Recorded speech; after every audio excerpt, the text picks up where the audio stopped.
What's up, nerds, and welcome to Season 6 of Warzone. Now, we just got some major map updates with the new season, and we're going to talk about those in another video.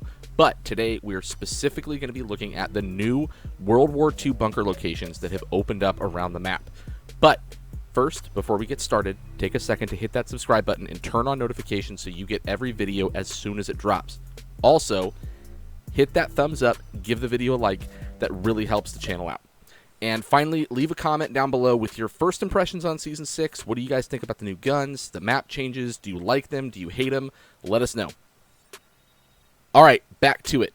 As mentioned, we are going to be looking at the new bunkers that have opened up around Verdansk. Now, if you watch the cutscene, you know that Stitch is trying to defuse the bombs that Adler planted all around the map.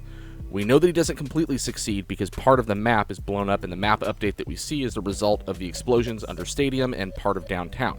Now, the bunkers come into play here because they are located in the big red shipping containers that were located around the map. You know these ones. Generators are so friggin' loud. Yeah. So it turns out that these were actually giant drills digging in to find the bunkers where Adler had planted the bombs, and we're now left with 3 open bunkers around Verdansk. One between Salt Mine and Array, one outside of Airport, and one outside of Boneyard. The map of all the locations is up on the screen now, and you can see they're marked by this little building symbol on the map in each of the spots where they're located. The first bunker we're going to look at is the one by Array. Now, this one has the longest descend point, so make sure you use the rope or you break your legs. When I first dropped in, it wouldn't let me pull my chute, and I died. So, you drop in, and you can see that it's actually pretty large. It's a pretty expansive area. There are several rooms throughout, and there's quite a bit of loot.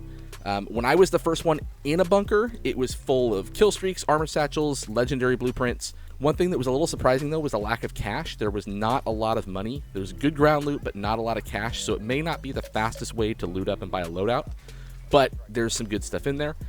Now, all the bunkers have the same layout, so any of the 3 you go to, there's a drop-in location inside the red containers, and then at the far end of the bunker, there's an entrance or exit, depending on if you're coming in or going out, that's been dug out of the ground by a bulldozer.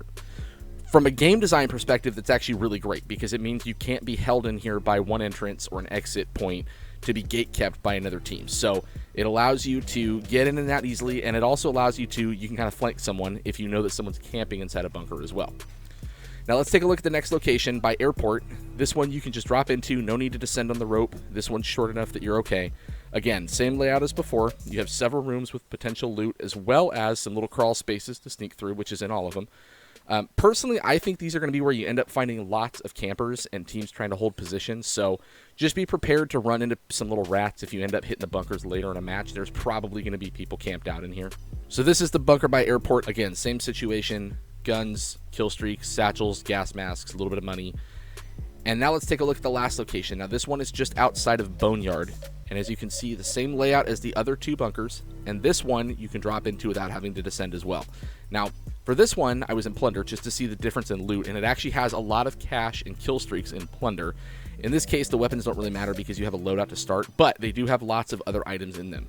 Now, one thing I did notice that stood out to me was one specific room with a well-lit painting and some keypads. Now, as I went through these, I looked all over for some sort of interactive spot or a clue as to what they may do in the future, and in all of the bunkers, there's a room with 2 keypads and a painting of a bridge that's very prominent. Now, this could be nothing, but again, from a game design standpoint, this painting really pops out. It's well lit, it's prominent in the room. It could totally be useless and never do anything, but it caught my eye. So I figured I'm going to watch for this later in the season, which leads me to my final thoughts here on the bunkers. Now, first, I think they're great. I think they're great drop spots. I love getting new POIs on the map, but I also think that these are going to end up being a focal point later in the season. Possibly the mid-season update, possibly later on, I don't know. What we do know from the cinematic is that they are here to finish a job, and you can clearly see unused explosives all through the remaining bunkers. So all 3 of these have big, like, bombs or some sort of like warhead in them. And we also know that with the launch of Vanguard, we're supposed to get a new Warzone map. So my thought is that these bunkers are going to end up leading to the destruction of Verdansk in some way and lead us into the new Vanguard map as some sort of live event some point in the season. Now, they could just be part of Adler's brainwashed, implanted memories and not really exist in the first place. I guess we'll just have to stick around and find out, but that's what I think is going to end up happening. So, Anyways, thanks guys for dropping in. I hope you guys like this video. I hope you get some enjoyment out of this final season of Warzone before Vanguard. And as always, make sure hit that subscribe button, drop a like, and leave us a comment. Until next time, later nerds.